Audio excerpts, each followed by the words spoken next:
Laodiceia, Laodiceia foi visitada pelo profeta.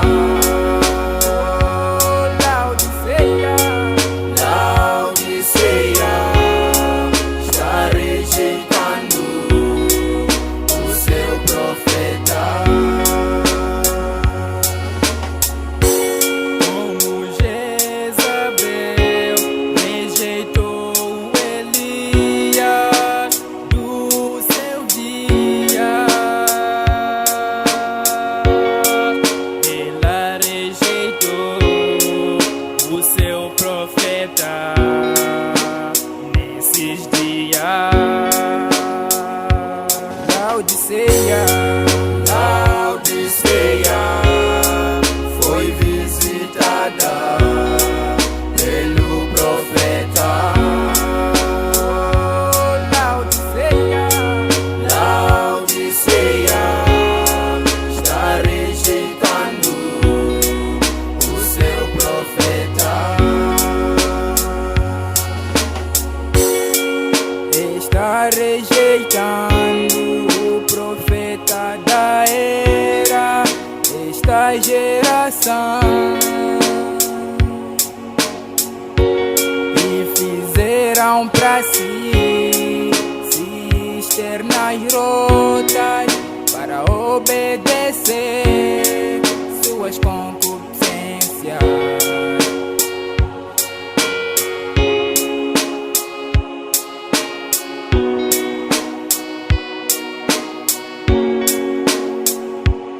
Laodiceia, Laodiceia foi visitada pelo profeta.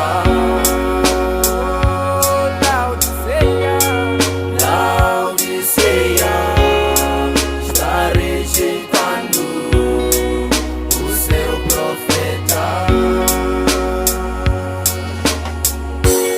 O remanescente na Laodiceia aceitou o profeta. Ela se tornou a mais formidável noiva de Cristo. Laodiceia, Laodiceia foi visitada pelo profeta. Laodiceia, Laodiceia está rejeitando o seu profeta. Laodiceia, Laodiceia foi visitada pelo profeta. Laodiceia, Laodiceia está rejeitando o seu profeta.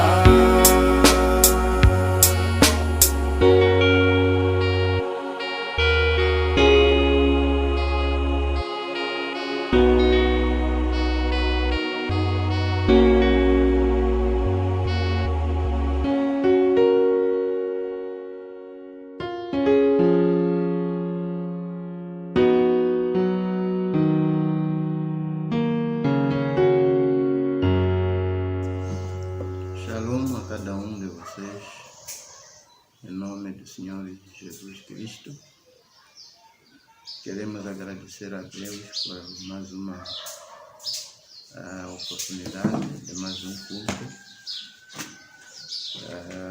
nesta plataforma que estamos usando. Eu quero acreditar que está sendo uma grande bênção para cada um de vocês. E para mim realmente está sendo uma grande bênção. Uma bênção assim como está sendo como que propícia, visto que estamos nesse estado de emergência. E essas eras que acabamos falar delas parece que são propícias.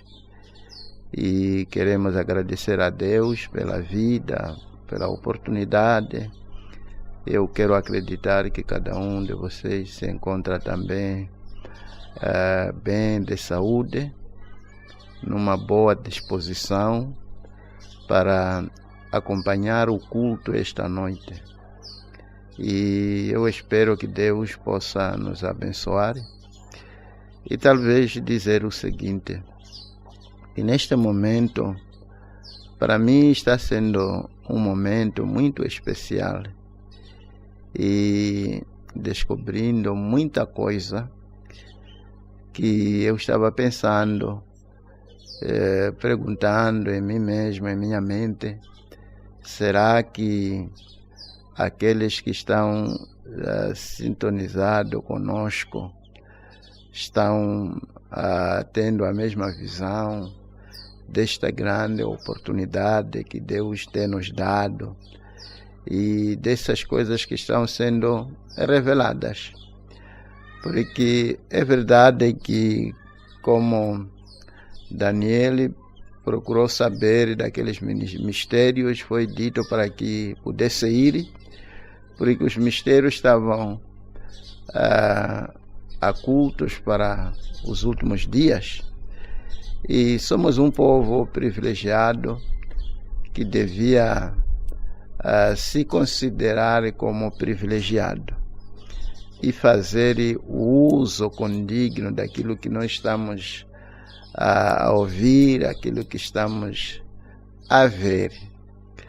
Portanto, é mais um privilégio que temos esta noite. E esta noite estamos na página 322. Queremos precisamente falar sobre Cristo fora da igreja. E vamos ler as nossas Bíblias a partir do livro do Apocalipse 3, 20 a 22. A Bíblia diz as seguintes palavras: eis que estou à porta e bato. Se alguém ouvir a minha voz e abrir a porta, entrarei em sua casa, e com ele cearei, e ele comigo. Ao que vencer, lhe considerei que se assente comigo no meu trono, assim como eu venci e me assentei com meu Pai no seu trono. Quem tem ouvidos, ouça o que o Espírito diz às igrejas.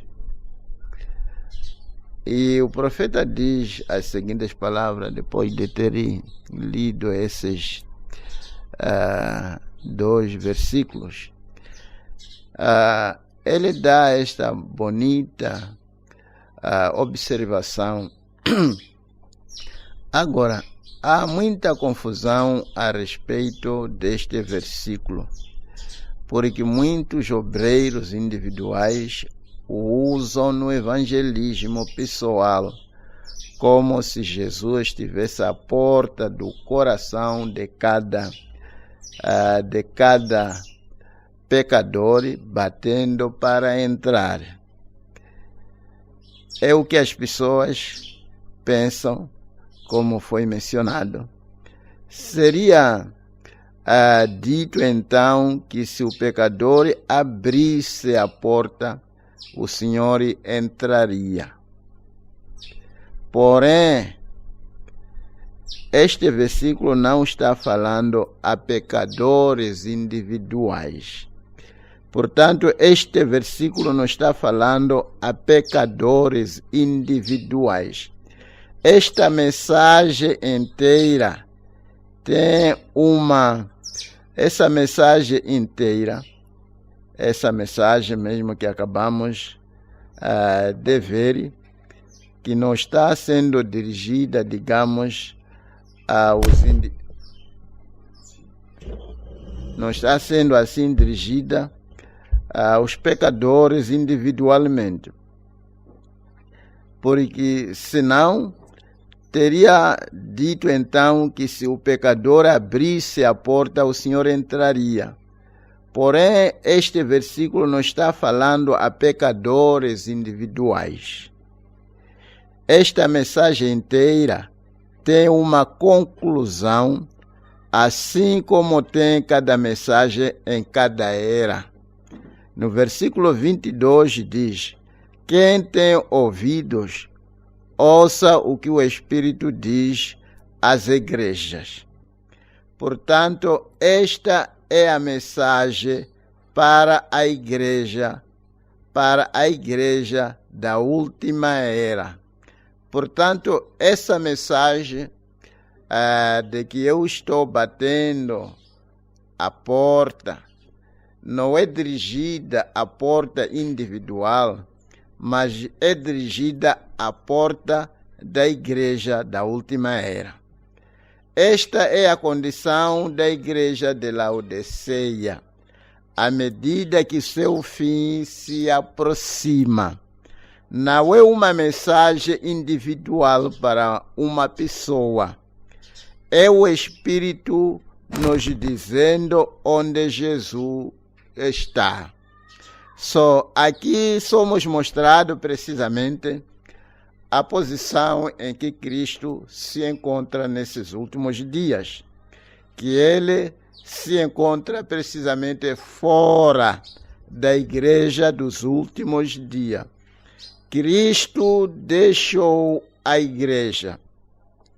Não é este o resultado ou o fim lógico se a palavra é posta de lado em troca de credos, o Espírito Santo deposto em troca de papas, bispos, presidentes, conselheiro, etc. E o Salvador desprezado em troca de um programa de obras, ou de afiliação à igreja, ou de algum tipo de conformismo a um sistema eclesiástico.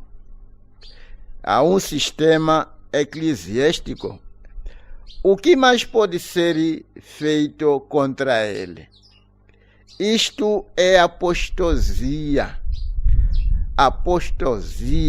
Isto é renúncia da fé. Esta é a porta aberta para o anticristo. Pois se um veio em nome de seu pai Jesus, esse que veio em nome do seu pai, e não foi aceito, mas rejeitado, então virá outro com seu próprio nome, mentiroso, um embusteiro, e a esse aceitarão. São João 5,47, Jesus falando a respeito de si mesmo. O homem do pecado, o filho da perdição, assumirá o comando. Sim, Jesus falando precisamente a respeito daquele tempo em que ele estava na terra, quando visitou a igreja, Deus em carne humana, e ele foi rejeitado pela igreja. É quando ele expressou essas palavras de que viria um que viria precisamente em seu nome e o tal seria recebido. Neste momento aqui, Jesus estava sendo rejeitado pela igreja.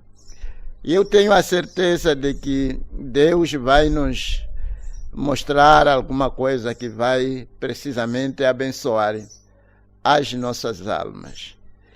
E ele continua citando aqui Mateus 24, e ele diz, menciona sinais no seu relativo a este último dia, um pouco antes de Jesus vir. E eu me pergunto se você notou um grande sinal consumado recentemente para retratar a mesma verdade que discutimos. Sim, um sinal celestial. Essa verdade é que Jesus tem sido constantemente posto de lado até que nessa última era, ele foi posto para fora da igreja. Recorde que na primeira era foi uma igreja na forma de um globo quase cheio de verdade. Na primeira era, já estamos nas eras agora, tínhamos mais luz, aquelas duas partes, escuridão e a luz. Só é isso que ele está a tentar mostrar aqui.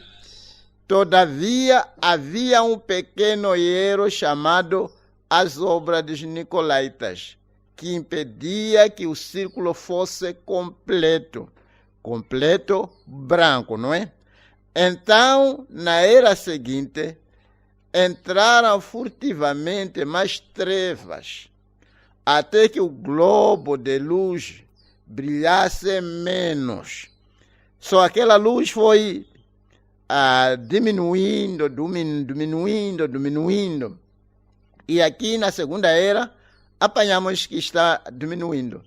E as trevas cobrissem mais do círculo. Na terceira era foi ainda mais eclipsado.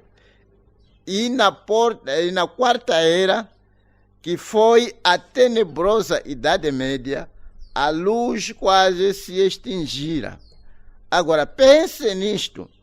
A igreja brilha na luz refletida de Cristo. Ele é o sol, a igreja. A igreja é a lua. Assim, este globo de luz é a lua. Ele tem diminuído desde quase uma lua cheia na primeira era, até um fragmento na quarta era, porém na quinta era começou.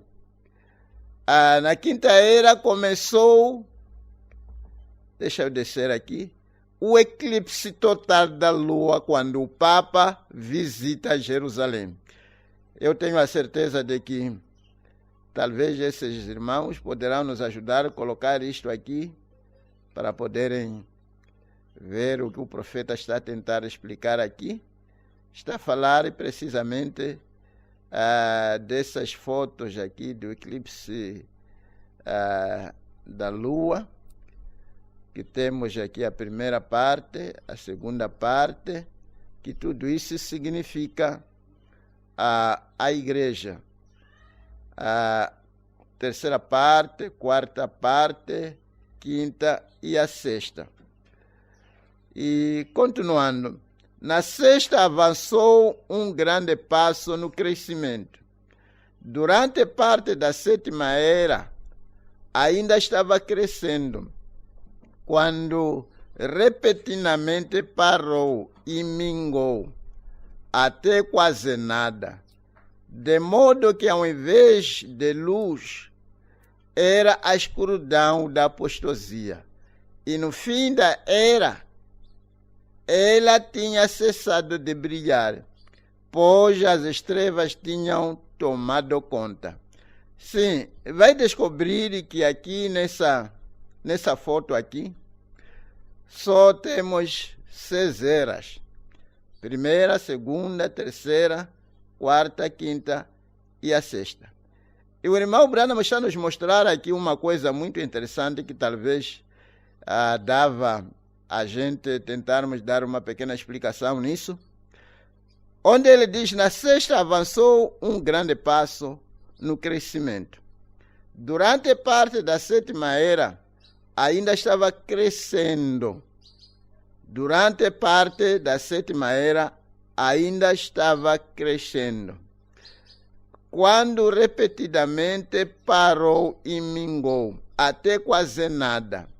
De modo que ao invés de luz, era a escuridão da apostasia, e no fim da era, ela tinha cessado de brilhar. É exatamente o que aconteceu quando o Papa visitou a Palestina. Houve eclipse da lua. Primeiro dia, segundo, terceiro, quarto, quinto, sexto.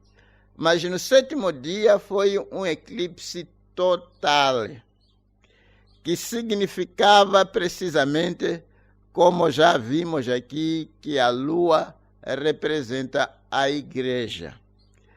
Estava precisamente a mostrar o estado em que a igreja se encontra, que a igreja já atingiu o eclipse total, porque Cristo já se achava fora da igreja. É aqui onde estávamos a tentar mostrar que nesta era não há nada sequer que é mencionado, nem nada boa que Deus menciona nesta era da igreja, esta última era, porque Cristo já se encontrava fora da igreja.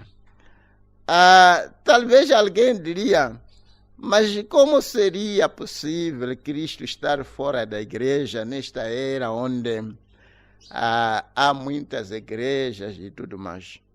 Mas estamos a falar aqui precisamente de Cristo, que é a palavra.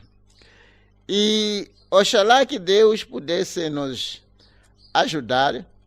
Eu estava a ver uma coisa aqui muito engraçada a respeito deste pensamento, precisamente aqui na minha leitura.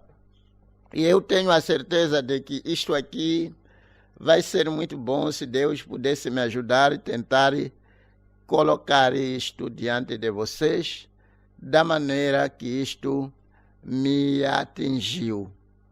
Que Deus possa me ajudar e Deus possa lhes ajudar.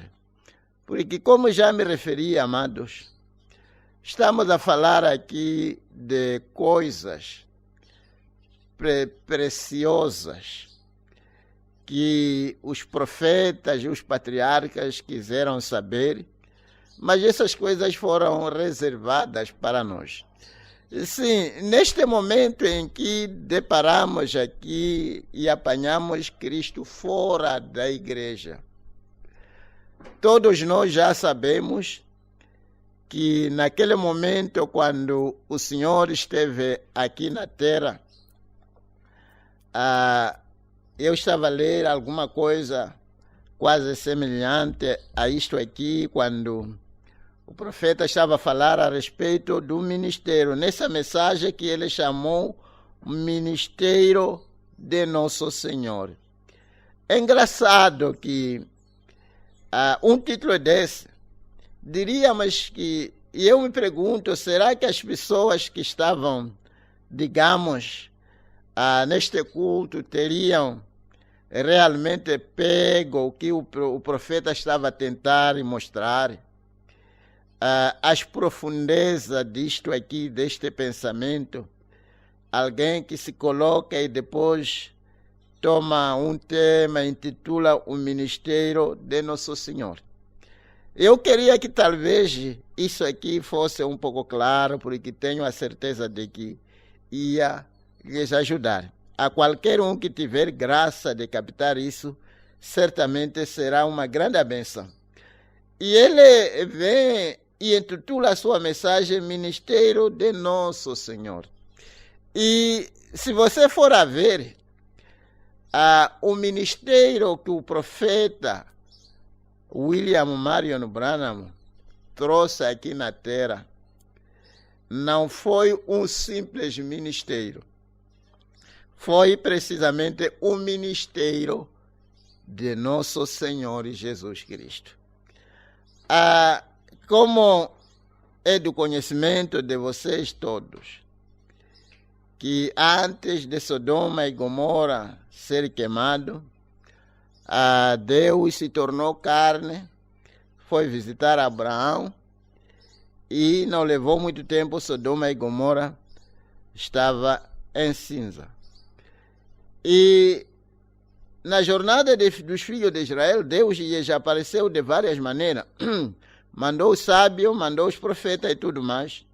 Mas finalmente, quando já tinha chegado o tempo em que tinha que terminar com os judeus para que o evangelho pudesse vir aos gentios, o mesmo Deus que havia lhes aparecido de várias maneiras, acabou lhe já aparecendo na forma humana, na pessoa de Jesus Cristo. E ele, o profeta aqui tenta nos mostrar, e ele diz aqui, no seu primeiro ano, ele era muito popular. O Senhor Jesus, no seu ministério terreno, ele era muito popular no primeiro ano. Todo mundo ia para lá, cura, multiplicações de pães, peixe, pessoas comiam e tudo mais. E ele continua dizendo aqui, no primeiro ano ele era muito popular, e queda no segundo ano, e então eles o crucificaram. Só no primeiro ano ele era muito popular, no segundo ano as multidões começaram a diminuir, e finalmente no terceiro ano é quando lhe crucificaram. Agora, este mesmo ministério que Jesus tinha, que terminou com a sua crucificação, este mesmo ministério seria revivido nos últimos dias. É aqui onde jaze quase, diríamos, toda a revelação de isto que estou a tentar explicar aqui. Você vai descobrir que isto foi exatamente da mesmíssima maneira que o ministério do profeta dos últimos dias também foi percorrendo. Na primeira puxada foi muito popular.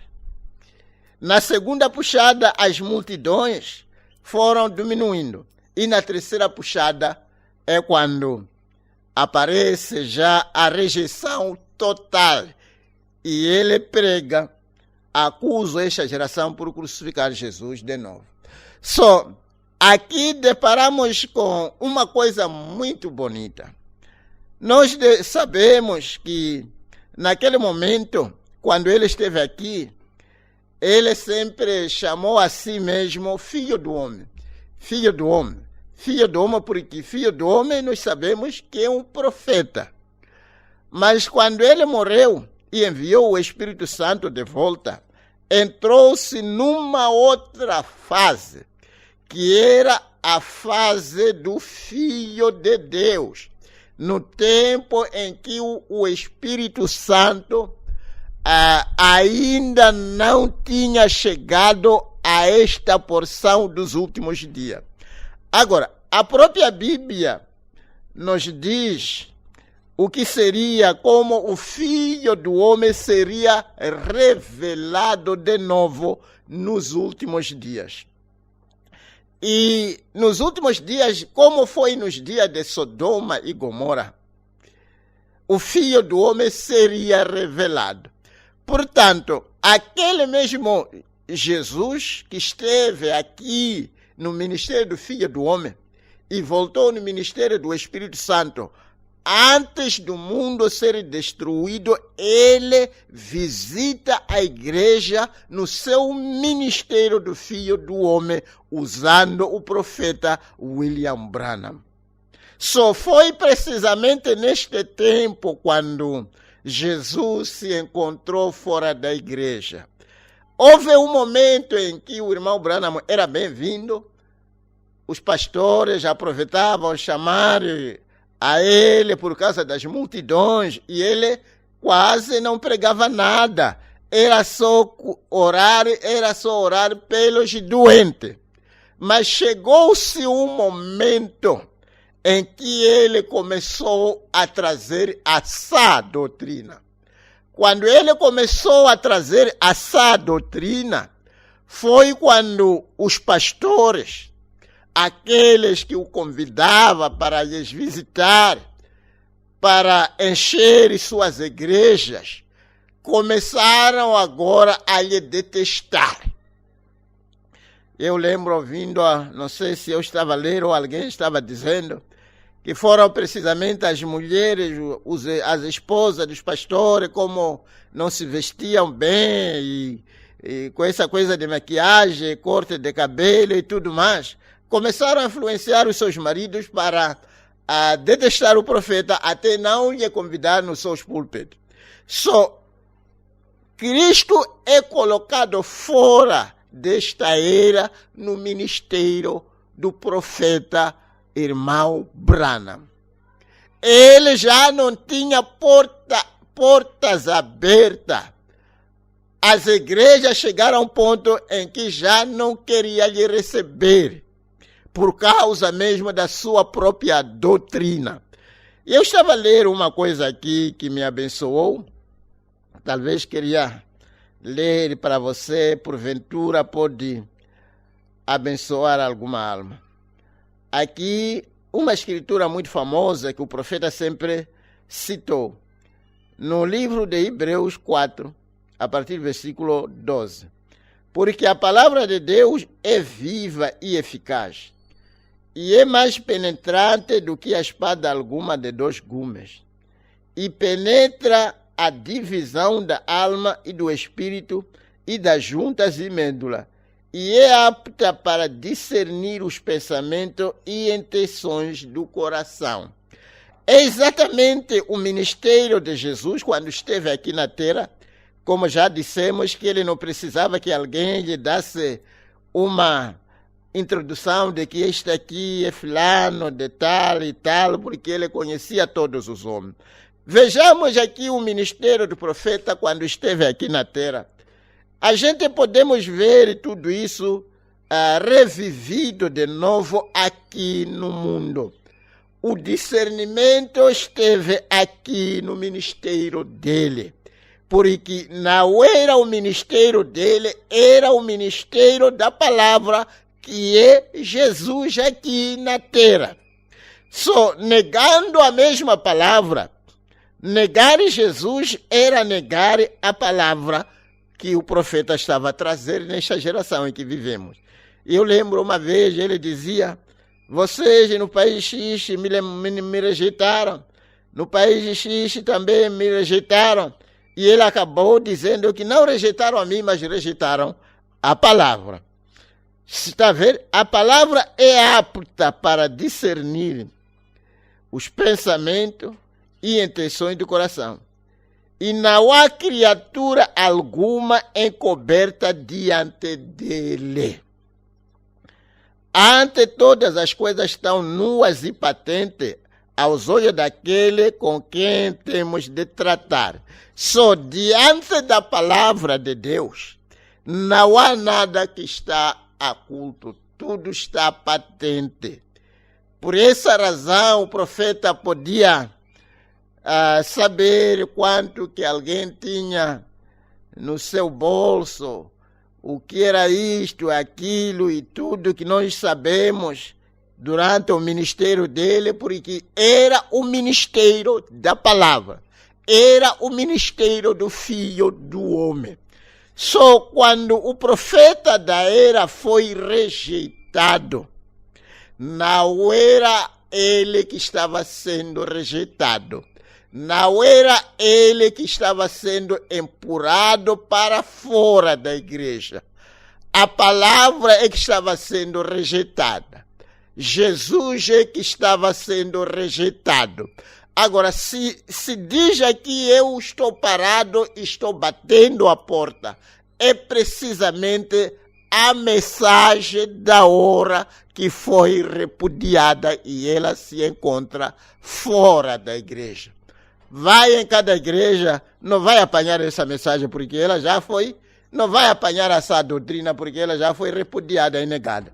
E como já vimos ali, é muito fácil para as pessoas receberem, digamos, um bispo, receber papa quando vier, receber, não sei lá, um arquebishope, um fundador.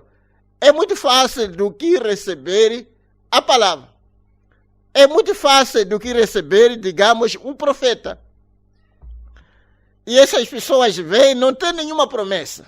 Mas nós temos uma promessa da vinda de um profeta escriturístico, mas não é fácil para que ele seja, não é recebido dentro das nossas igrejas. Estamos a falar de igrejas nominais. É isso que ele está tentando mostrar aqui. Na sexta era avançou um grande passo no crescimento. Durante parte da sétima era ainda estava crescendo quando repentinamente parou e mingou. Até quase nada, de modo que ao invés de luz, era a escuridão da apostasia. E no fim da era tinha cessado de brilhar, pois as trevas tinham tomado conta. Cristo estava agora fora da igreja. Fora, quando é que Cristo se encontrava fora da igreja? Quando as igrejas negaram o ministério do Nosso Senhor na pessoa do profeta da era. Acho que faz sentido. Sim. Aqui está o sinal no céu. Os irmãos vão lhes mostrar. O último eclipse da lua foi um eclipse total. Ela mingou até uma total escuridão em 7 estágios. No 7º dia, a escuridão total chegou quando o Papa de Roma, e ele diz o Papa de Roma, Paulo V, o VI. Meu Deus. O Papa de Roma, que era chamado Paulo VI. E aqui já temos simplesmente 6 eras. E temos também eclipse, que se mostrou simplesmente 6 vezes, e a 7ª parte foi uma escuridão total.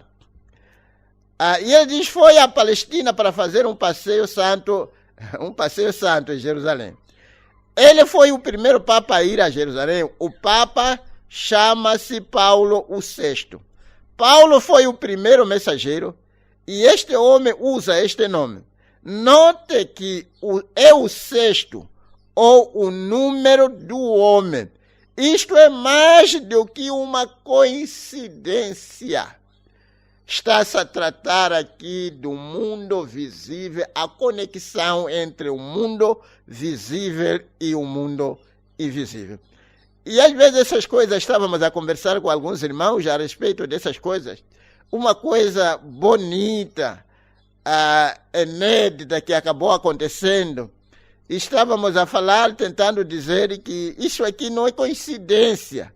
E realmente não é coincidência. É a conexão dos dois mundos. Agora, e quando ele foi a Jerusalém, a lua ou a igreja entrou em escuridão total. É isto é o fim. Não passará esta geração até que tudo aconteça. E ele diz, ora, Senhor Jesus, vem depressa. Bendito seja o nome do Senhor. Agora podemos ver porque houve 2 vinhas, uma verdadeira e uma falsa. Agora podemos ver porque Abraão teve 2 filhos, um segundo a carne que perseguiu a Isaac e um segundo a promessa. Agora podemos ver como procedentes dos mesmos pais saíram 2 meninos gêmeos. Eu estava pensando que falar deste pensamento de gemeologia. Falar um pouco a respeito desses gêmeos que sempre foram existindo desde o princípio. E muitas das vezes essas coisas acabam sendo uma grande bênção se você consegue contemplar e seguir e ver que essas coisas nos levam até o dia em que nós estamos a viver. Esses gêmeos que está a se falar aqui, sempre, desde o princípio, podemos levar a partir mesmo do jardim de Éden, que Eva teve esses gêmeos também. Da mesmíssima maneira como o profeta nos dizia que do mesmo barro que alguém talvez vai no murmuxê, vai tirar barro. é deste mesmo barro que o olheiro pode fazer 2 vasos diferentes. Um vaso de honra e um vaso de desonra. Mas está a usar precisamente o mesmo barro, saindo esses 2 gêmeos. Um vaso de honra e um vaso de desonra, saindo precisamente do mesmo barro.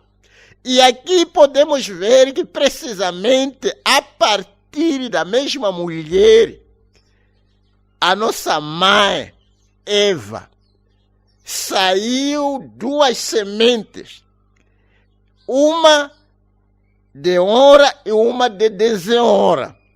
Um vaso de honra e um vaso de desonra. Mas foram precisamente gêmeos.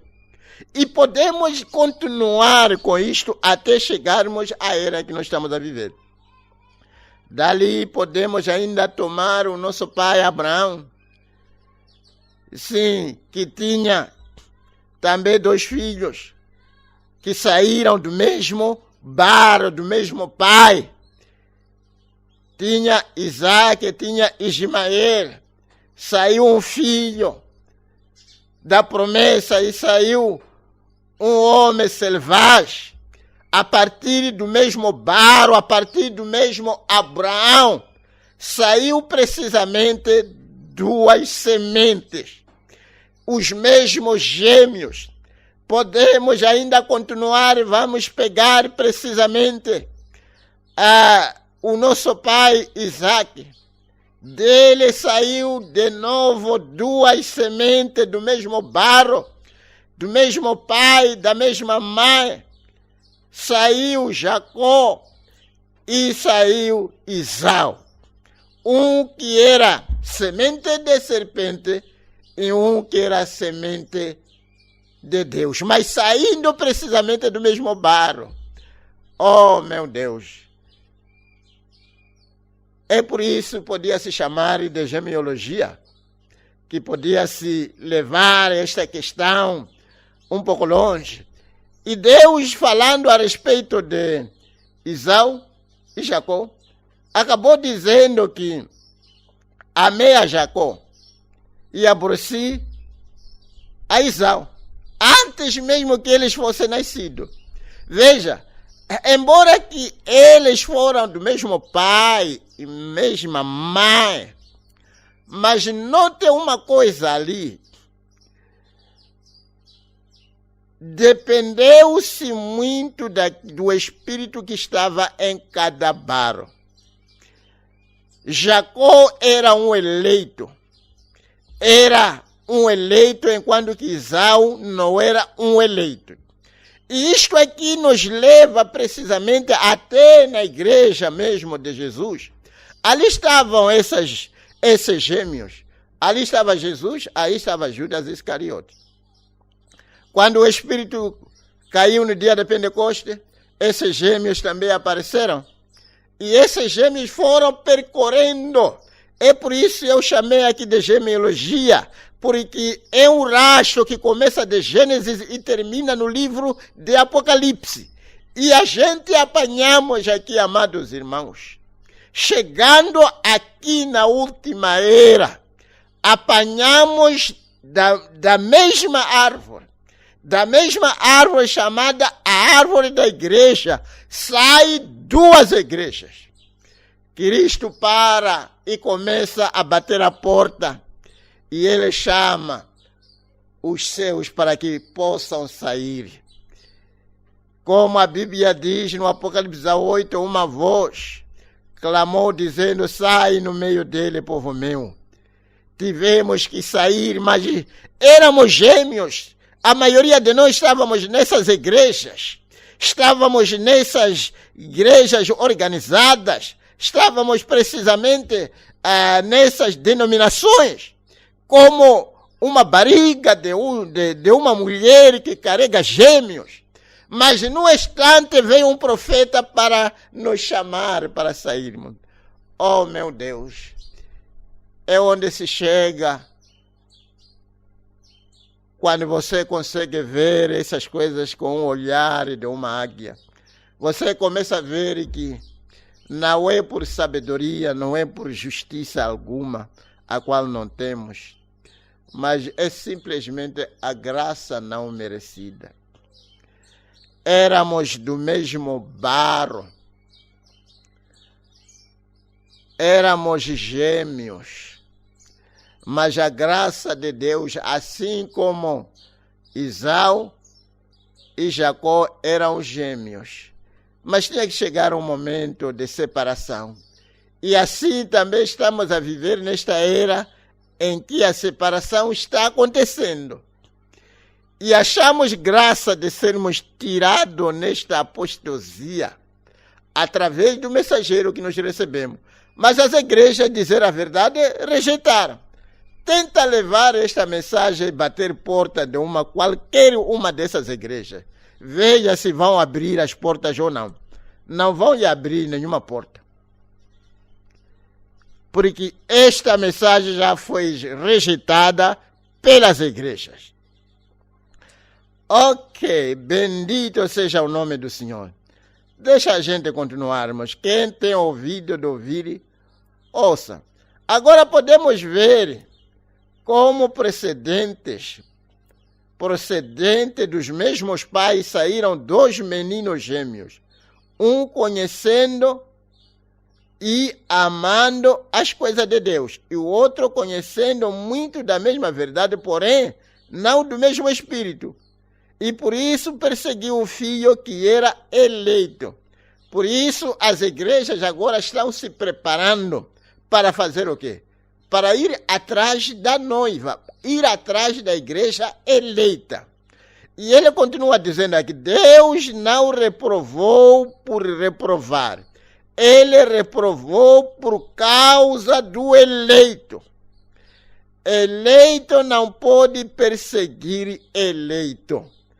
Bendito seja o nome do Senhor. Eleito não pode causar dano a eleito. Amém. Está a ver? O eleito não pode causar dano ao eleito. É a semente de serpente que sempre tenta perseguir o eleito e causar dano. Foi precisamente Caim que acabou matando o seu irmão. Nós sabemos como Esaú foi atrás de Jacó. E nós sabemos como a falsa vinha foi matando ao longo. Eu estava pensando uma coisa aqui. Por isso, nós como irmãos que acharam graça, se pudéssemos parar um pouco e colocar as coisas na balança certa. Nós todos estávamos na mesma panela, como que num saco embrulhado. Um saco carregado em direção a uma lixeira para ser queimado, com tudo quando lá estava. Mas no instante achamos graça antes daquele saco cair na lixeira ardente. Fomos atraídos pela mensagem, fomos tirados naquele saco. E se colocamos como os que acharam graça. Por isso devíamos amar uns aos outros. Devíamos apreciar uns aos outros. Não devíamos nem sequer falar mal a respeito do outro irmão. Devíamos sempre procurar palavras suaves, as melhores palavras que podem se expressar boas a favor de um irmão. Porque veja, este se separou, talvez, digamos, fez uma grande batalha para se afastar um pouco dos seus familiares, e esse também fez a mesma coisa. E aqui estamos como uma mesma massa. E é um momento em que a gente devíamos amar uns aos outros.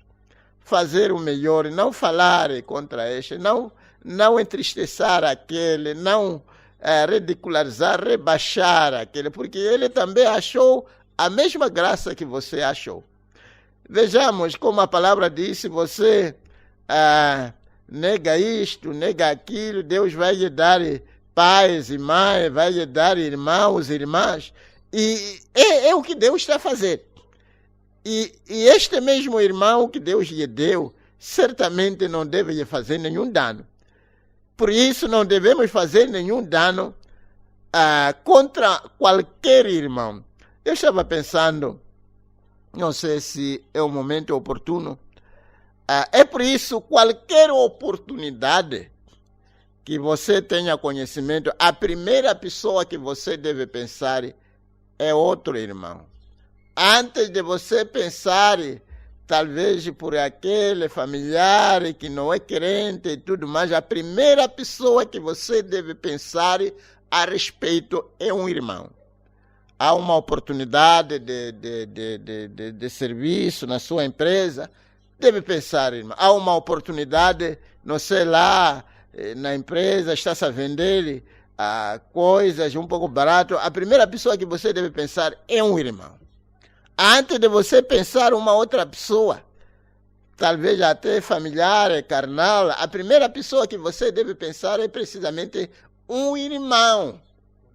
Porque você e aquele irmão acharam graça. Não devem detestar uns aos outros, porque esse é o irmão. Eu até estava a pensar, talvez não gostaria de colocar isso, talvez alguém pode pensar que é uma publicidade.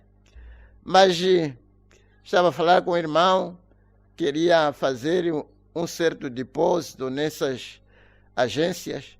Só ele saiu onde ele estava, procurando onde se encontrava o irmão que faz o mesmo trabalho. Você não pode ir pedir um descrente para lhe fazer trabalho, enquanto que há um irmão que pode fazer trabalho. Você sabe que há um pedreiro que pode lhe ajudar aqui, a colar. Depois você vai arrastar alguém do mundo e dar aquele serviço, e dar aquele dinheiro, além de ir procurar um irmão para lhe apoiar. Porque estamos a apoiar uns aos outros. Sim, eu estava pensando esta questão quando alguns irmãos acabaram vindo comprar as coisas que nós temos. E eu comecei a pensar que talvez seria mesmo...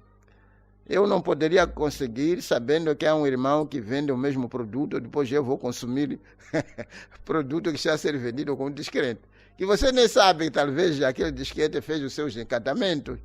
Até mesmo há questões que talvez nem dá para falar aqui que os descrentes fazem, para poder vender os seus produtos. E você vai consumir este produto e deixa de consumir um produto que está a ser vendido com o irmão.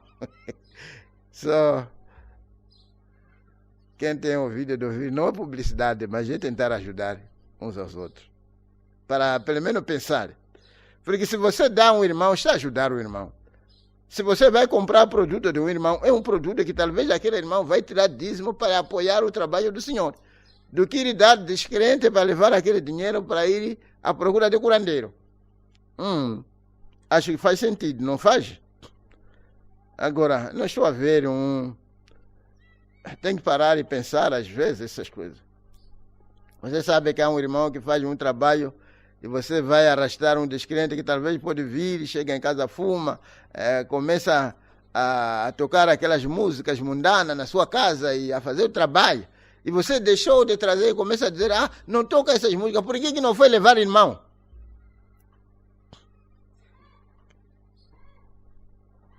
Acaba não ser mesmo sentido. Você está aqui perto, você sabe que talvez o pastor vende os mesmos produtos, depois você vai à procura dos produtos que talvez o descrente, antes de vender, fez necessidade menor.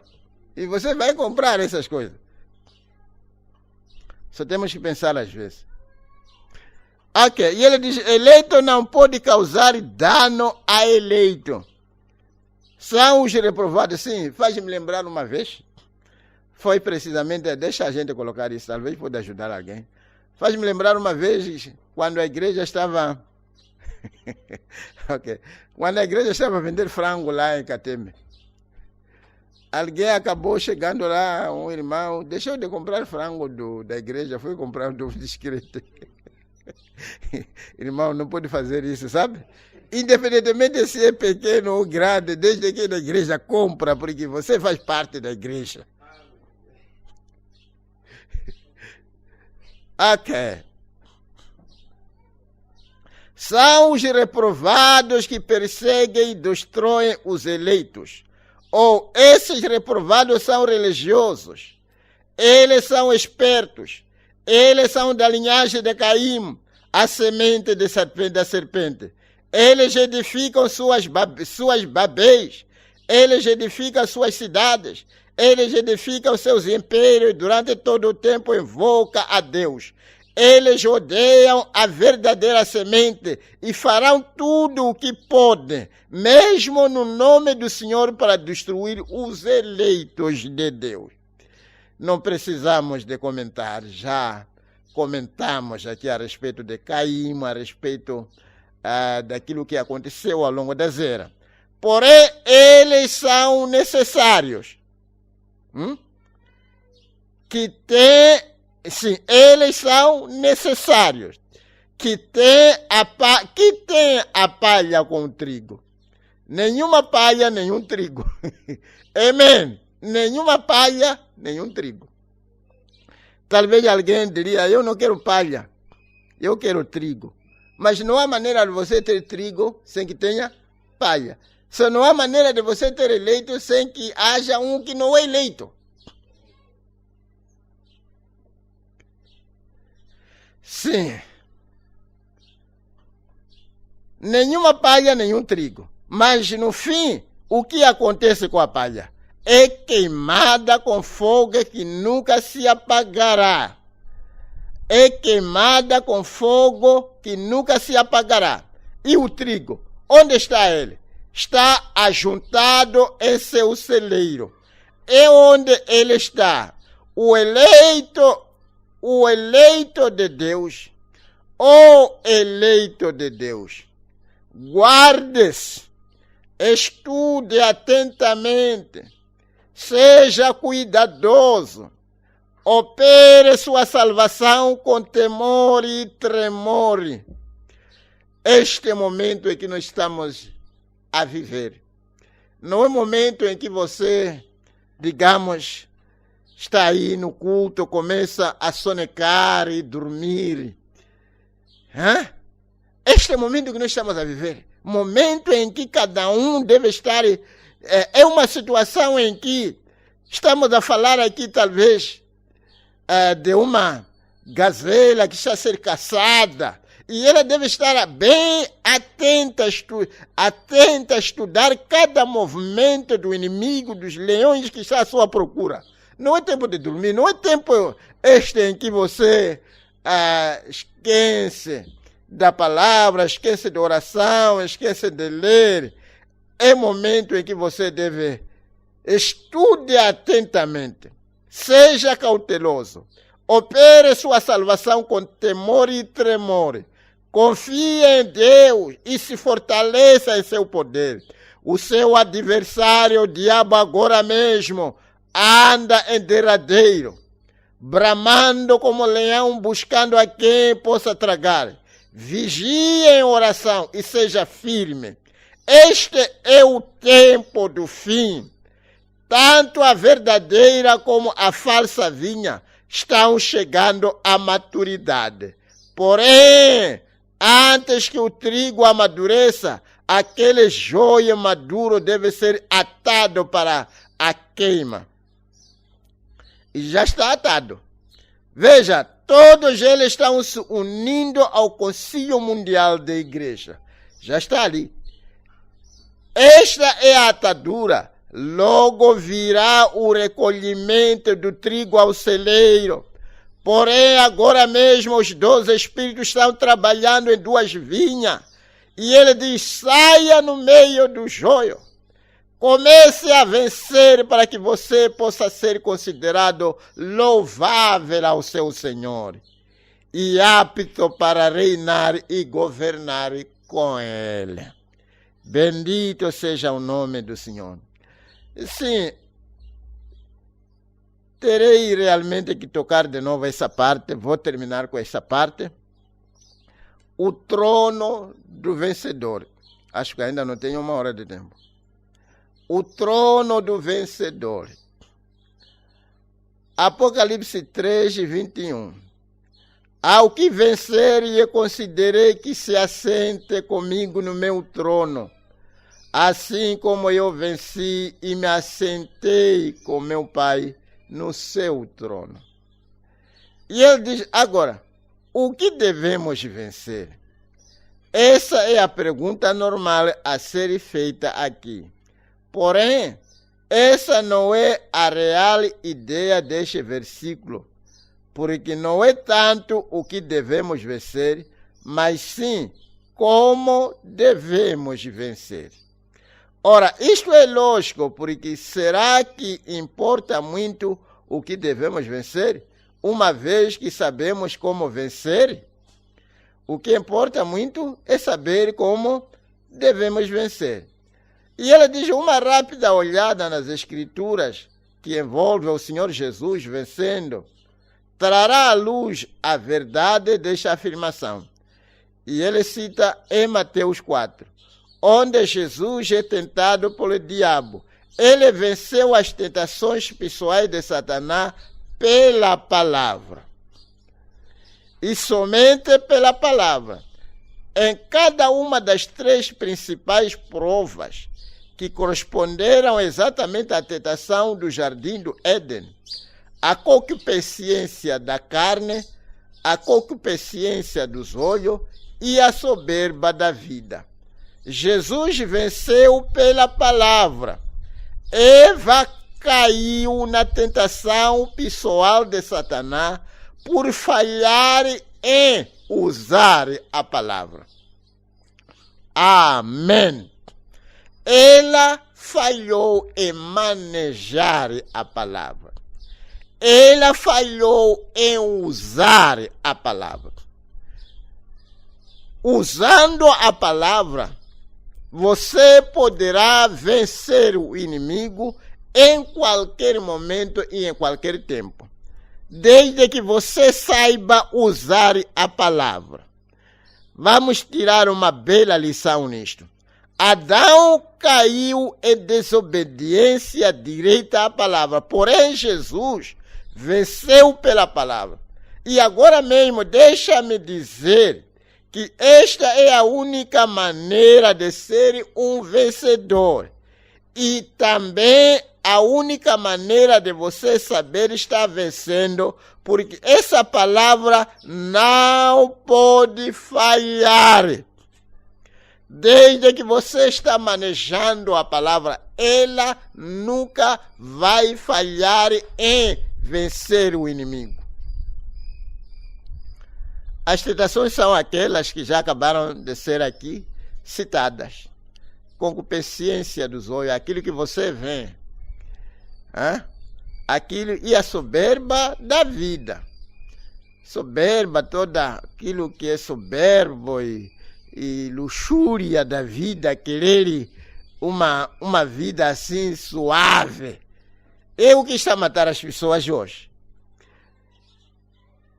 Notamos mesmo que tudo que o diabo tentou lançar, Jesus sempre deu o contrário. Vamos aprender uma lição aqui. Agora, observe novamente como Jesus venceu os sistemas religiosos do mundo. Quando ele era repetidamente aborrecido pelos teólogos do seu dia, ele constantemente aplicava a palavra. Ele falava somente o que o Pai lhe concedia falar. Não houve só uma vez em que o mundo não fosse inteiramente confundido por sua sabedoria, porque era a sabedoria de Deus. A palavra. Em sua própria vida pessoal, contentendo consigo mesmo, ele venceu pela obediência à palavra de Deus. Como é que a gente podemos vencer as nossas tentações? Nós vencemos as tentações quando obedecemos às instruções da palavra. A obediência à palavra é que nos dá vitória sobre as nossas tentações. Sim, a obediência à palavra é que nos dá a vitória às nossas tentações. Tudo aquilo que nós deparamos na vida, se pudéssemos voltar na palavra e ver o que a palavra diz a respeito, sempre e fazer daquela maneira, sempre vamos sair vitoriosos. Aquilo havia sido bem dito a Adão e Eva. Eles sabiam que não deviam comer daquela árvore. Só se eles tivessem obedecido à palavra, não teriam caído. Caíram quando desobedeceram à palavra. Portanto, cair é precisamente a desobediência na palavra de Deus. Por isso, talvez foi dito que a obediência é melhor do que o sacrifício. Faz-me lembrar, foi citado precisamente quando o rei Saul, o rei Saul foi dito que devia ir destruir os amalequitas, já ir destruir totalmente. E ele, quando chegou ali, não obedeceu na totalidade. Só vencer, a gente temos o melhor instrumento para vencer cada tipo de tentação que nos encara. Não há nenhuma tentação nesta vida que não pode ser vencida pela palavra. E há uma certa palavra provida para encarar cada tentação que o diabo tenta lançar. Talvez para clarear, vamos dizer que como que pessoas que estão num estado, digamos, de frequentação podem vencer e sair-se bem e casar bem sem problema. É por obedecer aquelas instruções que a gente dá. Aquelas instruções que a gente diz, evitar andar os dois num momento impróprio de noite, evitar estar no lugar fechado enquanto estão aí os dois. E aquelas coisas, aquelas balizas todas que nós vamos dando aos que estão, talvez, digamos, no estado de frequentação, são essas palavras que poderá dar vitória a eles. Mas quando começam a desobedecer essas palavras, é quando caem.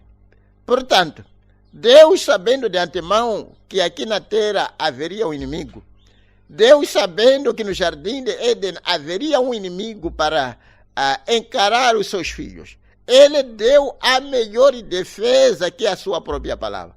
Desde que Adão e Eva estavam obedecendo a palavra, não haveria nenhuma maneira pela qual eles caírem.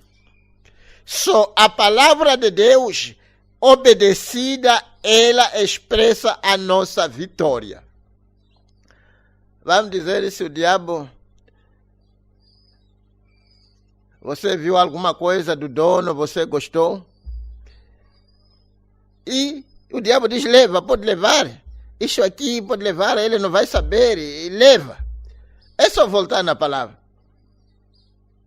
E saber que está escrito, não furtarás. E se você, desde que você está a guardar aquela palavra, certamente você não tem como ser vencido com o diabo. Só o crente deve conhecer a palavra. O crente deve usar a palavra. O crente deve usar a palavra em todo momento, em todo lugar onde ele estiver. Porque ele sempre vai sair vitorioso. A palavra dá-nos vitória contra as nossas tentações. Obedecê-la é vitória, desobedecê-la é queda. Ainda que ele, sim, com grande clamor e lágrima, orações e súplicas, ok. Se ele está a citar aqui, Hebreus 5:7 diz, o qual nos dias da sua carne, oferecendo com grande clamor e lágrima, orações e súplicas, ao que o podia livrar da morte, foi ouvida quanto ao que temia. ainda que era filho, aprendeu a desobediência por aquilo que padeceu. E sendo ele consumado, veio a ser a causa da eterna salvação para todos que lhe obedecem. Para todos que obedecem à palavra. Que Deus possa nos ajudar a obedecer à palavra. Independentemente, a palavra ela nunca falha. Se ela diz, faz isto, faça aquilo, porque tudo correrá certo. Não pergunte por que tenho que fazer isso. Porque Deus nunca vai dizer que pule para entrar numa fornalha de fogo. Tudo aquilo que é dito faz-me lembrar a respeito deste outro homem, uma vez, que acabou se deparando com este profeta, e ele não sabia que era profeta. E este profeta acabou dizendo, fira-me no nome do Senhor. Pode me bater em nome do Senhor. E aquele senhor, macio talvez, e acabou estando bater aquele homem. E quando ele saiu dali, não chegou muito longe, porque havia desobedecido a palavra. O profeta havia dito, fira-me em nome do Senhor. Nós devemos fazer a palavra de Deus, desde que a palavra de Deus ela tem que ser obedecida. Os resultados sempre serão certos e corretos. Não vai falhar. Veio a ser a causa da eterna salvação para todos os que lhe obedecem. O que ele foi obediente? Jesus foi obediente ao quê? A palavra de Deus. Sim. Pois bem, não haverá uma só pessoa que se assentará no trono do Senhor Jesus Cristo sem que tenha vivido essa palavra. Não haverá nenhuma pessoa sequer que vai assentar no trono do Senhor Jesus sem que tenha vivido essa palavra. Portanto, amados irmãos, somos chamados para vivermos de acordo com a palavra. Independentemente o que for. Quando a palavra diz que mulher tem que obedecer ao seu marido, como da mesmíssima maneira que você obedece ao Senhor. Obedeça-o. Não procura saber. Não nos dê razões de que, por causa disso e daquilo, por isso não pude obedecer. Obedeça. Você estará a vencer. É uma tentação, sim. É difícil, sim, mas você tem que se humilhar para fazer a palavra. Quando a palavra diz amar a sua própria mulher, você deve amá-la. Não tente já dizer, eu não posso lhe amar porque ela é assim, assim, assim. Não, obedeça a palavra. Obedecendo a palavra, você estará a vencer o diabo. Desobedecendo, você estará a ser vencido pelo diabo. Pois bem, não haverá uma só pessoa que se assentará no trono do Senhor Jesus sem que tenha vivido esta palavra. Independentemente, seja quem for, que seja papa, que seja presidente, que seja ministro, que seja comandante, que seja pastor, que seja diácono, mais diácono, seja lá quem for, desde que você não viva de acordo com a palavra, não terá parte no trono em que Cristo vai estabelecer. Aquele trono será para os vencedores, aqueles que venceram usando a palavra de Deus para encarar cada tentação que eles deparavam com ele. Faz-me lembrar, falava com o irmão e ele dizia, pastor, sabe, muita coisa aparece na minha mente. E eu disse, irmão, antigamente, quando tinha que se travar uma batalha, tinha que se escolher um lugar onde os dois iam se encontrar. os dois exércitos escolhiam um lugar, iam se encontrar lá e lutavam e saíam vencedor. Agora, há um lugar que foi escolhido para a batalha, que é precisamente nas nossas mentes. E não pode pensar que, eu dizia a este homem, a este irmão, que não pode pensar que talvez o pastor está aí tranquilo, não há nenhuma mente contrária que tenta também tentar. Não pode colocar isso na sua mente. É uma luta diária. Você tem que lutar diariamente. Cada momentinho de tempo, o diabo tem alguma coisa para tentar colocar na sua mente, porque a sua mente é o campo de batalha. É ali onde você tem que ter a sua espada de 2 gumes, bem afiada e desabainhada. Sempre estar pronto para encarar o inimigo e vencer as batalhas pela palavra. Só temos que vencer. E ele diz aqui, suas orações, seus jejuns. Já tem 1 hora, tempo? 1 hora e quanto? 11. Suas orações, seus jejuns, seus arrependimentos. Não importa o que você apresenta a Deus. Nada disso lhe dará o privilégio de assentar naquele trono. Será concedido somente a noiva palavra. Amém. Será concedido este trono de se assentar junto a Cristo. Será concedido a noiva palavra. Estamos a falar da noiva palavra. Não é simplesmente dizer que somos a noiva, somos noiva. Tem que ser noiva, mas noiva palavra. Estamos a falar de noiva que sempre tem a sua espada de 2 gumes, desabainhada e afiada, pronta para encarar o inimigo. Tudo que o diabo coloca em sua mente, tenha uma escritura para enfrentar aquilo aí. E é uma luta diária. Tal como aquela luta que o profeta falou, de que abria-se uma cova e colocava aí fogo, e vinha um exército deste lado, daquele lado, e tinha que se puxar. Se você brincar, há de ser arrastado para aquela fornalha. Só tem que lutar, tem que pegar, tem que lutar mesmo. É uma luta, não é brincadeira. Qualquer descuido, você foi embora.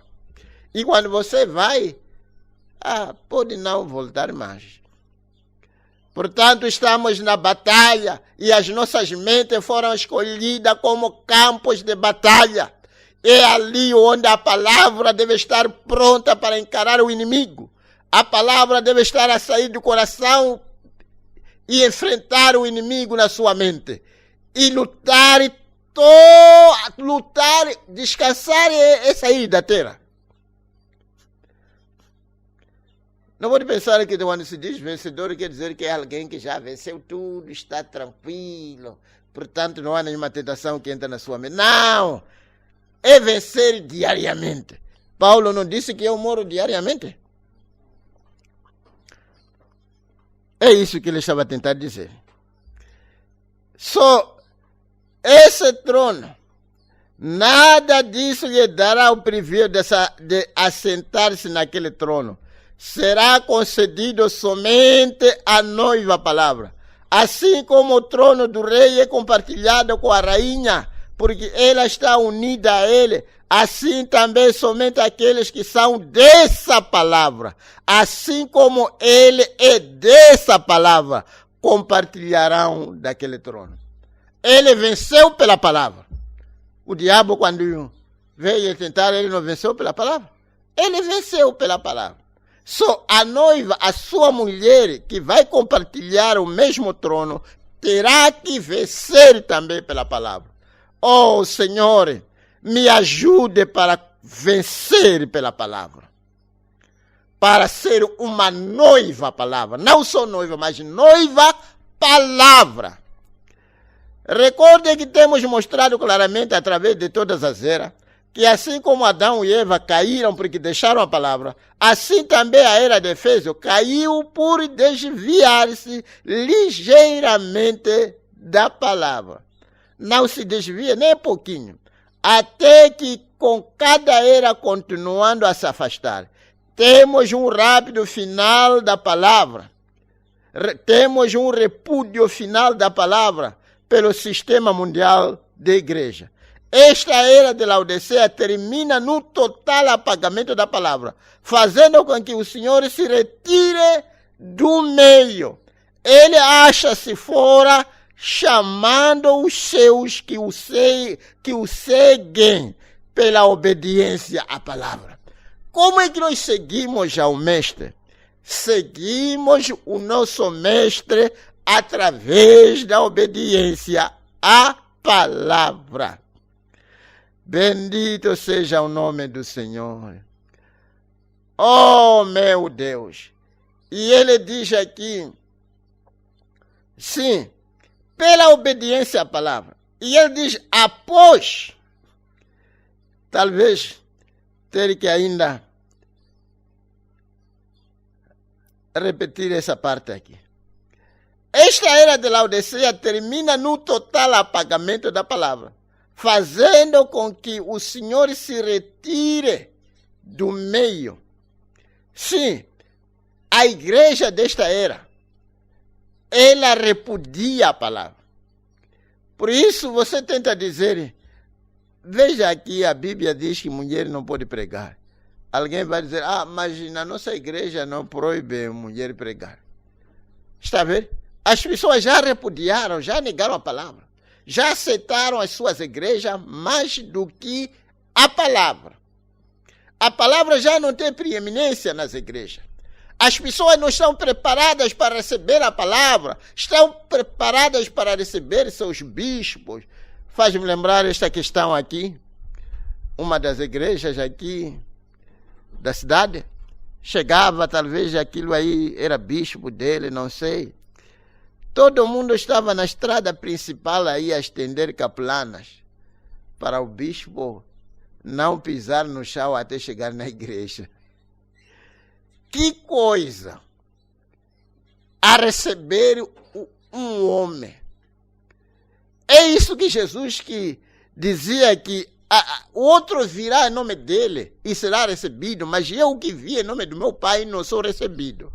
Se as pessoas pudessem fazer isso para receber a palavra, porque receber Jesus não é ir na igreja, não é recitar credos, não é saber essas Aves Marias e tudo mais. Receber Jesus é receber a palavra, a doutrina, ser batizado corretamente e andar corretamente e usar a palavra corretamente.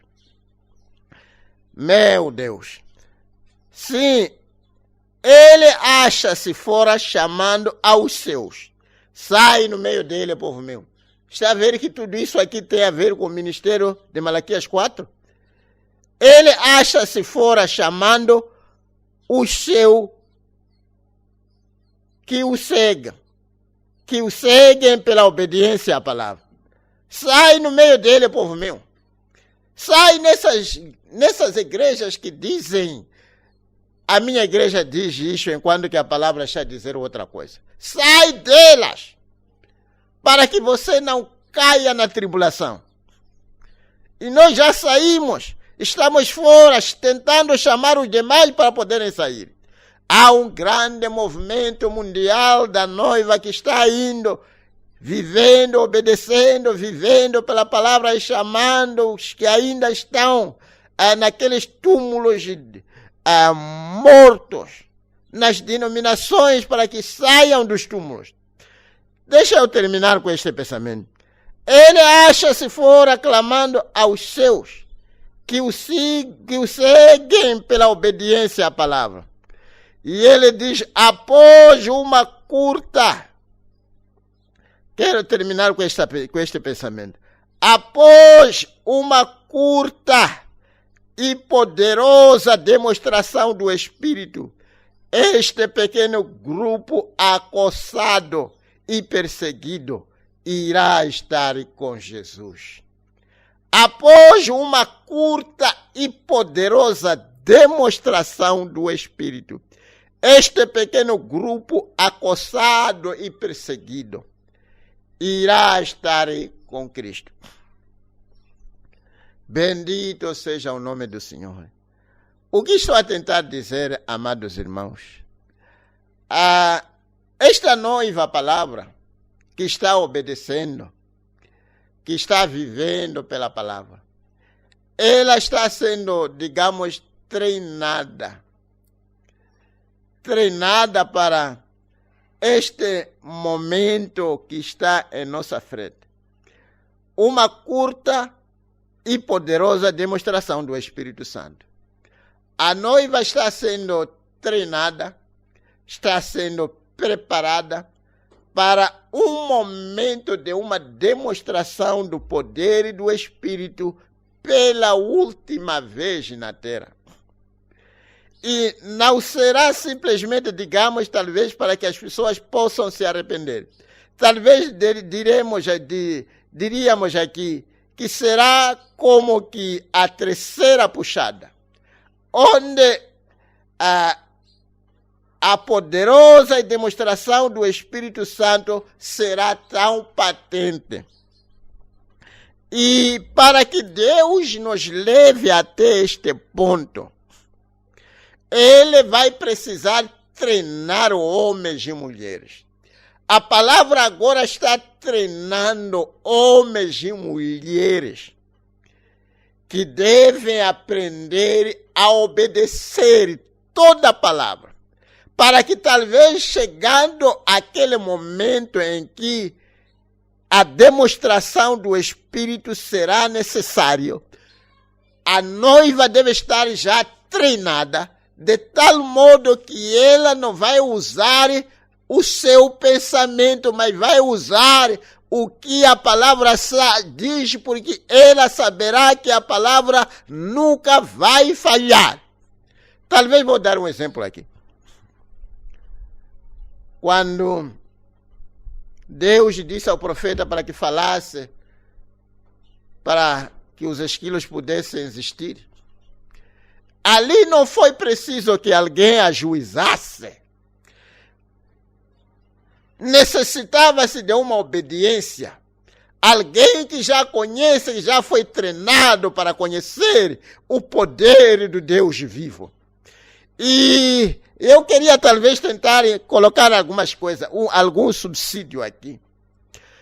Deus está treinando pessoas para que as pessoas tenham, como estávamos a falar com alguns irmãos a respeito, no culto passado, no domingo, falávamos com alguns irmãos, depois do culto, parece, sim, a respeito de quão importante foi aquela passagem quando estávamos a falar a respeito de caráter. Sim, Deus está treinando um povo para que este povo tenha caráter, para usar o poder e a demonstração do Espírito Santo. Precisa-se de um determinado caráter para você usar o poder que Deus vai derramar.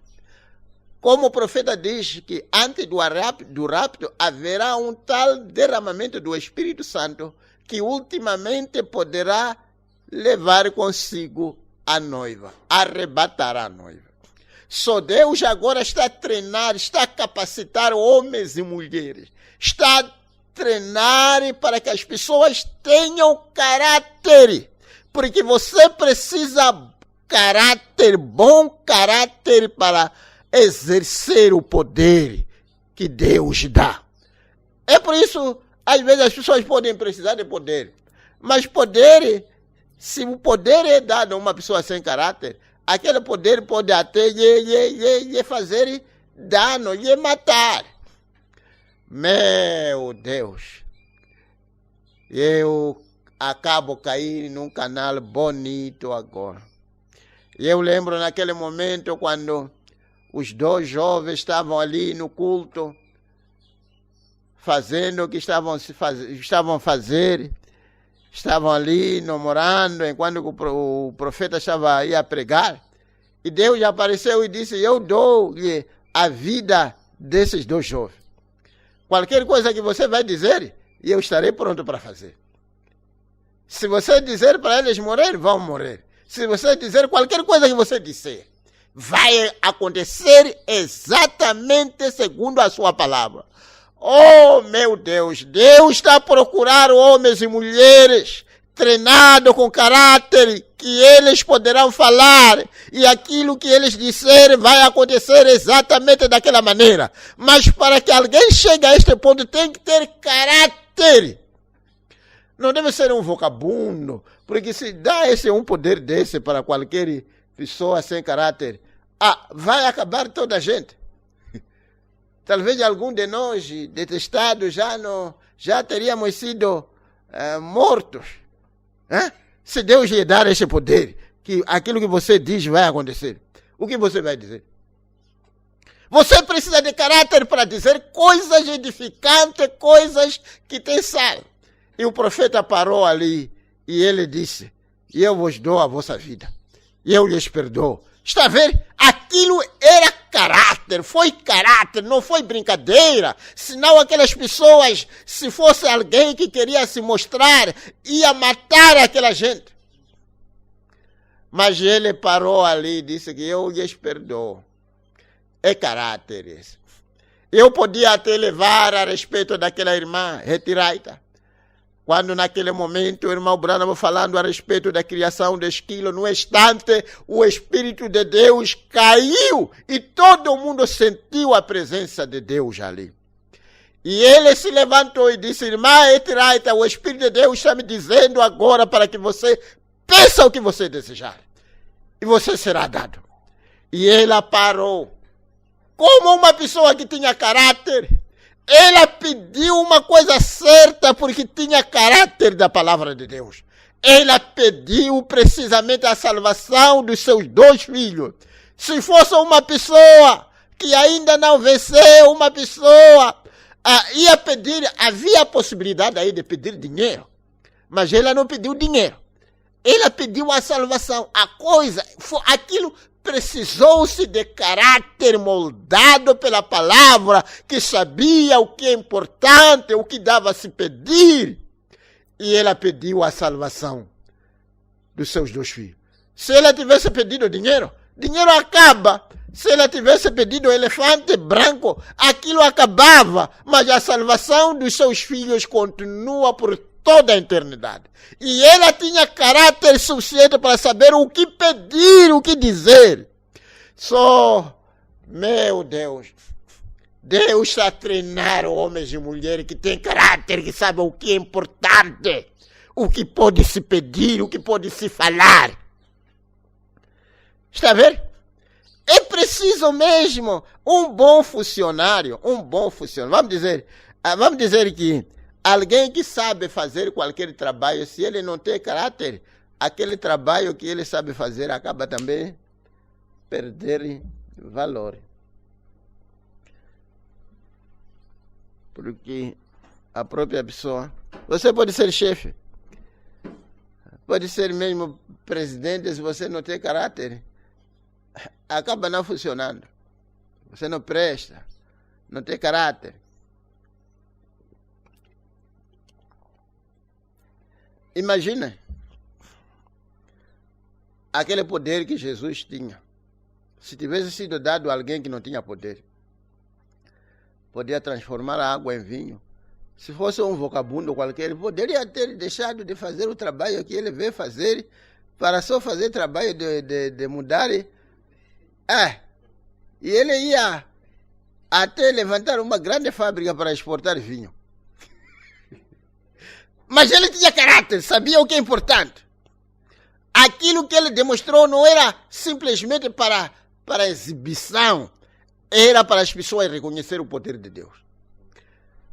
Quando ele levou um pouco de peixe, orou, aquilo aí era caráter, ele fez aquilo aí para servir o propósito que estava ali. Não quer dizer que aquele poder terminou logo ali. Se ele não tivesse poder, ele poderia ter ser peixarias e padarias. E ele ficaria um ricão aqui. E onde estaria a nossa salvação? Portanto, ele tinha que passar através de um momento difícil, ser instruído para obedecer a palavra e ter caráter que sempre dá primazia à palavra. Meu Deus! Se o profeta quisesse ser um dos ricãos dos Estados Unidos da América, havia muita possibilidade dele se enriquecer, havia muitos dinheiro. Pessoas trouxeram dinheiro que ele recusou por causa do caráter que ele tinha. Não é só. Sim, faz-me lembrar aqui, dizia uma vez, que a maioria dessas coisas que a gente não temos, podíamos ter qualquer coisa aqui. Era só, talvez, dizer, irmão, temos essa necessidade, irmão, tira, irmão, queremos isso. Mas você tem que parar. E alguma dessas coisas você saber medir e ver se dá ou não dá. Para que você faça aquilo aí, precisa de caráter. Precisa assim mesmo. E Deus está treinando um povo ao redor do mundo. Este povo aqui, que vai exercer este poder que foi dito aqui. Meu Deus, não sei se poderei ainda ler isso. Mas muito bonito, sabe? Sim. Após uma curta e poderosa demonstração do Espírito, este pequeno grupo acossado, a noiva acossada, pelo mundo, não é? E perseguido irá estar com Jesus. Antes do arrebatamento haverá um momento de demonstração do poder de Deus. Vamos dizer que vai ser precisamente num momento como, talvez como o momento deste, em que para haver uma demonstração do poder do Espírito, terá que haver algumas dificuldades, que sejam dificuldades locais, dificuldades nacionais ou mundiais. Levantar-se a situações como a que temos hoje, de algo que não tem solução. E é ali onde Deus vai trazer a solução através da sua noiva, que vai confundir todo mundo. No momento em que está-se a falar de que há uma doença incurável, será precisamente num momento desse, em que, num momento curto, após uma curta e poderosa, o Espírito Santo vai demonstrar o seu poder, que ele é médico dos médicos. O doutor Jesus, aquele que pode fazer o que os outros não podem fazer. E isso vai ser mostrado através da noiva. O mundo poderá ver isso através da noiva. E essa noiva somos nós. Precisamos de ser treinados. Precisamos de ter caráter para poder manejar este poder corretamente.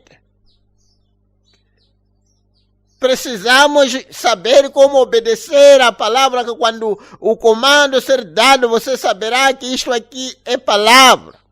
Como dizia o profeta, que nem se ele me disser para eu ir chamar Abraham Lincoln, e eu poderei ir, alguém que tinha morrido, não sei lá, está 500 anos lá atrás, ele disse que eu poderia ir no túmulo dele, chegar e chamar de volta.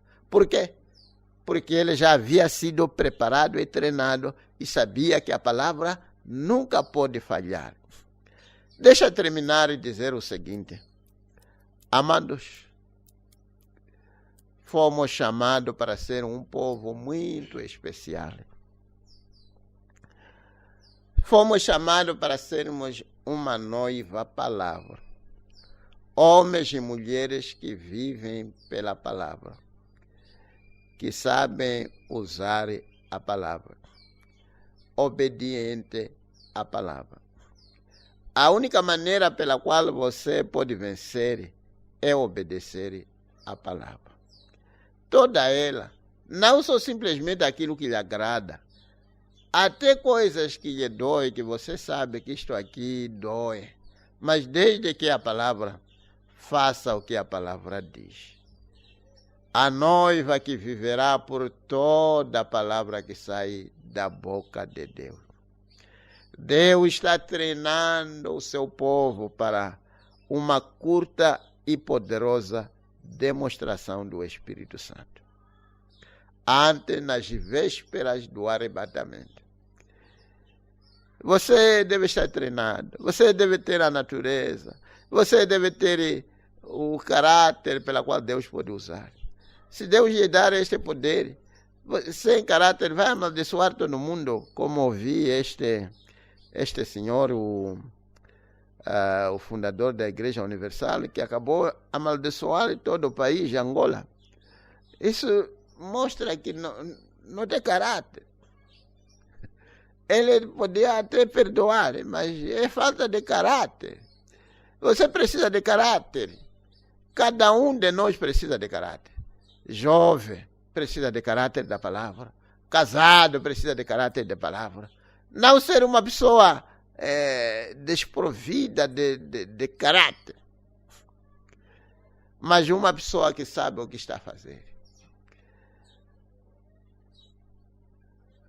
Uma pessoa que sabe o que está a fazer, onde está indo. Sim. Uma pessoa que sabe o que está a fazer, onde está indo. Que sabe manejar a interna palavra de Deus. Com as nossas cabeças inclinadas. Alguém diria, Senhor, me ajude, treine-me, dê-me este caráter. Como aquele caráter que o profeta tinha. Como aquele caráter que o Senhor Jesus tinha. Caráter que era capaz de até perdoar aqueles que estavam lhe crucificando. Ele levantou a sua voz e disse, Pai, perdoa-os, porque eles não sabem o que fazem. Aquilo foi preciso caráter para se agir daquela maneira. Não alguém que está pronto para vingar. Não alguém que está pronto para ferir sentimentos. Oh, irmão, irmã. Esta não é a natureza divina. A natureza divina está pronta para fazer o bem onde foi feito o mal. Que Deus me ajude. Me eleve, me coloque onde Ele pode me ajudar, me usar sem receio. Quando eu for dado este poder, quero ter caráter suficiente para eu poder usar corretamente. Se eu for dado a oportunidade de pedir qualquer coisa, eu quero saber, ter caráter de pedir a coisa certa. Ajuda-me, Senhor. Me ajude a conhecer a palavra e usar a palavra. Eu quero ser vencedor. Ouvi que ninguém poderá sentar com Cristo que usou a palavra, enquanto que ele não usou a palavra, independentemente de quem for. Ajuda-me também a usar a palavra como Cristo usou a palavra. Não é esse o seu desejo? Enquanto que vou fazer uma pequena oração. Ó Pai Santo, o Deus de toda a carne, ajude a cada um de nós, começando precisamente conosco, os ministros. Precisamos da Tua graça. Precisamos de obedecer a palavra para podermos vencer as tentações. Precisamos, Senhor, de caráter como aquele caráter do Senhor, que tinha todo o poder, mas não usou aquele poder indignamente. Como o profeta que tinha também poder, mas não usou aquele poder indignamente. Usou o poder que estava ao seu alcance, dado por Deus, de uma maneira correta. Prepara-nos, ó Pai, como a noiva, como acabamos de ouvir que haverá um momento, um curto tempo de demonstrar o poder do Espírito. Nos prepare, Senhor, para o futuro que nos reserva. Abençoa o seu povo em todo lado. Pai, te peço neste momento que possa nos treinar e possamos ter graça, Senhor, de obedecer cada treinamento. Ajuda-nos, ó Pai, tenha pena de nós. Te peço, Pai, por essas bênçãos, em nome do Senhor Jesus Cristo, para a tua glória. Amém.